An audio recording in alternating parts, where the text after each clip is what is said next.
Bonjour, alors on avait envie d'aborder aujourd'hui la dépendance à la sexualité. Donc c'est une dépendance qui n'est pas nécessairement présente dans le DSM-5, donc le livre de diagnostic de santé mentale, mais qui est quand même une réalité. C'est un petit peu difficile parfois de bien établir la définition parce que c'est très subjectif comme constat, si on veut. C'est beaucoup une auto-évaluation. Donc là, on a dans l'auto-évaluation les gens qui vont avoir une histoire de vie beaucoup plus dans la rigidité, le jugement de soi, la restriction, etc. Donc là, ils vont peut-être apposer plus sévèrement un regard sur eux et avoir l'impression rapidement d'être dans la dépendance sexuelle versus les gens qui vont avoir une éducation plus ouverte, plus libérale, une vision de la sexualité plus libre et qui vont peut-être moins s'auto-diagnostiquer, si on veut, s'auto-évaluer dans la dépendance sexuelle. Mais l'important, en fait, c'est de garder en tête que les éléments clés, c'est est-ce que je vis de la souffrance face au comportement sexuel que j'ai? Est-ce qu'il y a une souffrance associée? Est-ce qu'il y a un sentiment d'obligation? Des fois, ça ne me tente pas vraiment, mais je sens que je le fais quand même, ou je vis quelque chose, puis je m'en vais quand même faire une action, même si au final, il n'y a pas nécessairement non plus de niveau de satisfaction, donc troisième point aussi. Donc, plus l'insatisfaction est grande, aussi des fois après, on a l'impression qu'on est obligé d'aller vers cette direction-là, ce comportement, mais au final, il y a de l'insatisfaction. Et finalement, quelles sont les conséquences dans ma vie, dans mes différentes sphères de vie, face au comportement sexuel que j'ai?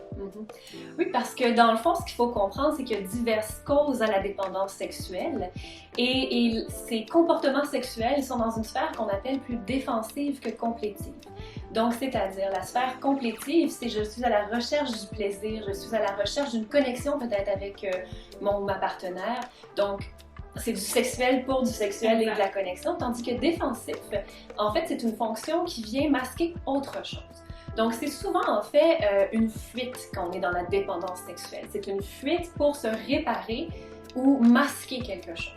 Donc, par exemple, si j'ai des pensées que je juge obsessionnelles et que je les agis toujours par du sexe payant, par exemple, c'est probablement parce que, au final, j'ai peut-être de l'anxiété et cette anxiété comprend toutes sortes d'émotions.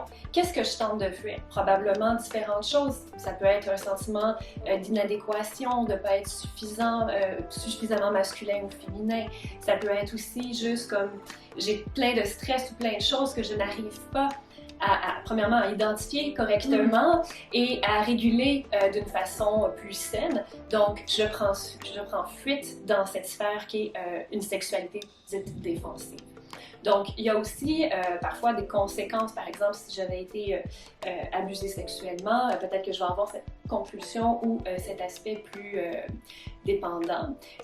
Mais c'est une dépendance comme une autre aussi à quelque part, c'est-à-dire que souvent au cœur de cette dépendance, il y a un motif sous-jacent qui n'a rien à voir avec la sexualité finalement. Exactement, c'est comme si ça devient un moyen pour gérer quelque chose de beaucoup plus profond que les gens des fois ont accès, savent un peu, ou des fois qu'on n'a pas du tout accès parce qu'on a voulu vraiment le fuir et le refouler complètement.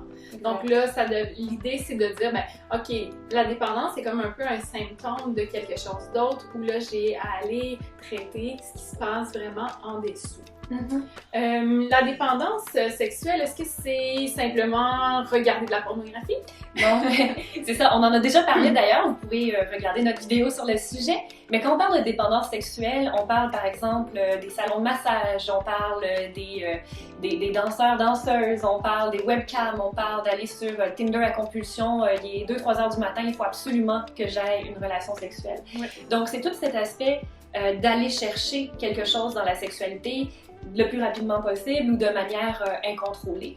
Ce n'est pas j'ai plus de désir que mon ou ma partenaire, parce que bien sûr, des fois je l'entends dans un couple, il y a des différences au niveau du désir sexuel et je pense que si on a envie de faire l'amour tous les jours, on n'est pas nécessairement dépendant ou on n'est pas pervers. C'est vraiment l'aspect, comme tu as nommé les critères tout à l'heure, l'aspect un petit peu plus comme incontrôlé et l'aspect d'aller dans des choses des fois qui finalement ne correspondent pas tout à fait à ce qu'on voudrait ou à nos valeurs, parce que des fois on va se diviser, le soi se divise, c'est-à-dire qu'il y a une partie de moi qui est ok, je suis dans la compulsion ou dans l'addiction, ou en tout cas je vais vers le comportement, je suis à l'aise à peu près dans ce comportement-là, et après je me juge de façon plus critique et sévère, je suis peut-être plus bien, puis peut-être même que sur le coup ça tempère les choses que j'avais envie de gérer.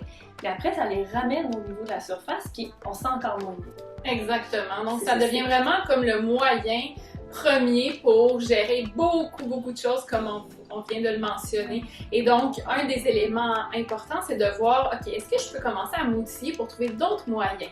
Mais c'est sûr que pour trouver d'autres moyens, il faut que je sache qu'est-ce que j'essaie de gérer. Donc, c'est sûr que c'est la première étape. Et des fois, ben, ça peut être un suivi en psychothérapie ou sexothérapie pour pouvoir vraiment aller voir qu'est-ce qui se passe en dessous.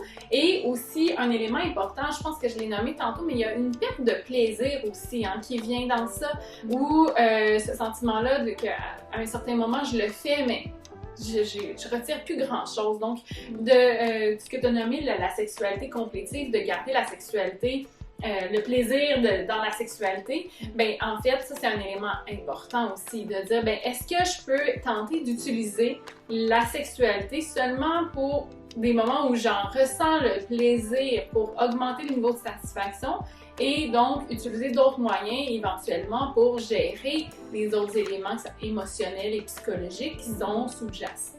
Oui, tout à fait. Donc, on espère que ça va pouvoir vous aider un petit peu là, à faire cette auto-évaluation. L'idée n'est pas d'en arriver à dire oui ou non, je suis dépendant, mais au moins d'avoir une réflexion sur le type de sexualité et les comportements sexuels que vous avez, la souffrance et ou la satisfaction qui est présente. Merci.